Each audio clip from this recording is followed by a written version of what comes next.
Today, we need to talk about a pretty sophisticated and honestly kind of scary threat to your iPhone that you really need to know about. It's called DarkSword. We're going to break down exactly how it works and, more importantly, what you can do about it. And hey, if you find this kind of deep dive useful, do me a quick favor. Hit that like button and subscribe. It makes a huge difference. Okay, let's just get right into it. I want you to actually think about this for a second. What if, right now, as you're listening to this, somebody could be scrolling through your photos, reading your private messages, getting into your banking apps, all from the phone that's right there in your pocket, and you wouldn't have a clue? That's not a movie plot. That's exactly what a threat like DarkSword can do. So, the fancy technical name for this is a zero-day watering hole attack. I know, that sounds like a bunch of confusing tech jargon, but just stick with me here, because we're going to unpack what that actually means, how this whole sneaky attack operates, and, of course, how you can keep yourself safe. So how on earth does an attacker actually get inside your iPhone without you even noticing? Let's peel back the layers on this silent breach. It really comes down to two key ideas you need to get. First up is this thing called a zero-day exploit. The name itself tells you everything about why it's so dangerous. It's called zero-day because when a hacker finds a brand new weakness in the software, the developers, the folks at Apple, have had literally 0 days to even know about it, let alone create a fix. This gives the attackers a perfect golden window to strike before anyone can put up a defense.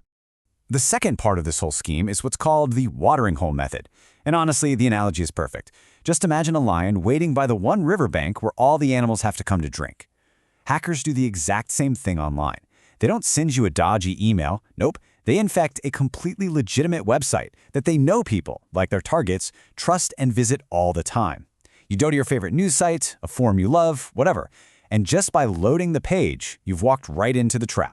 And this right here is the real kicker. This is what makes an attack like DarkSword so uniquely terrifying. With most phishing scams, you have to mess up, right? You have to click the bad link, you have to download the sketchy attachment. But with this, you can do everything right. You just visit a website you've trusted for years, and that's it. It's over. No clicks needed. No warning signs at all. So let's get into the nitty-gritty of DarkSword itself. It's designed to target iPhones running iOS 18.4 all the way up to 18.7, and it does this by stringing together 6 different vulnerabilities. Not one, but 6. What makes it extra devious is that it's a fileless attack. That means it doesn't actually install anything on your phone's storage. It just runs in the device's active memory, which makes it almost impossible to detect. And to make matters worse, this thing has been linked to some very sophisticated hacking groups, and the code was even published on GitHub for anyone to find. Not good. Okay, so knowing how it works is one thing, but what's really at stake here? Let's talk about the true cost of a breach like this, because what they can steal is, well, it's basically everything. The amount of data they can just hoover up is staggering. We are talking about a total digital compromise of your life. All your private emails, your entire contact list, every appointment in your calendar, your private notes, every single photo on your device. They can snatch your browser history, even your saved Wi-Fi passwords. It's not just stealing data. It's like they're taking a complete copy of your digital self.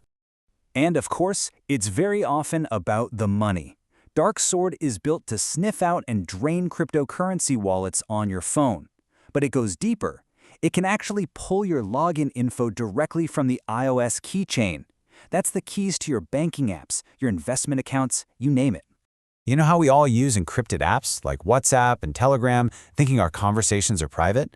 With this kind of attack, that security just evaporates. The exploit can read your so-called secure messages just as easily as it can read your regular texts.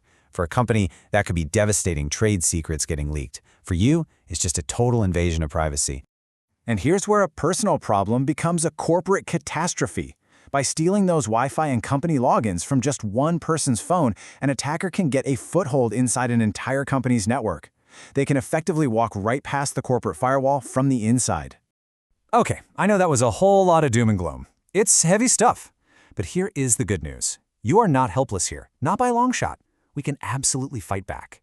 So let's switch gears and talk about the concrete steps you can take right now to build your digital shield. All right, here are 5 crucial things you need to do. Number 1, and this is the big one, update your iOS. Seriously, this is your best line of defense. Apple has already fixed these issues, so make sure your automatic updates are turned on.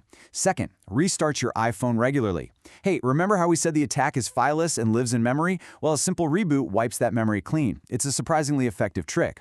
Third, if you're a high-risk individual, maybe a journalist or an activist, you should seriously activate lockdown mode. It's an extreme security setting for a reason, and it's built to stop attacks just like this.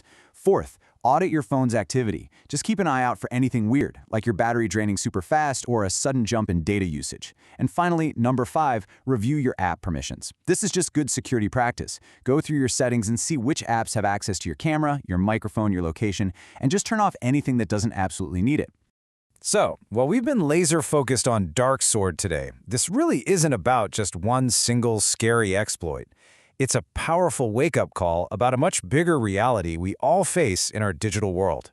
In the end, it really all boils down to trust. Protecting our data, it's not just about not losing money. It's about protecting the trust people put in us, and it's about safeguarding our own reputations, personal and professional. Threats like DarkSword are frightening because they're invisible, but our defenses don't have to be. Being aware, being proactive, that's how we build that stronger shield. It really leaves you with one big question. In a world full of silent threats, are we doing enough to listen for them? Thanks so much for joining me.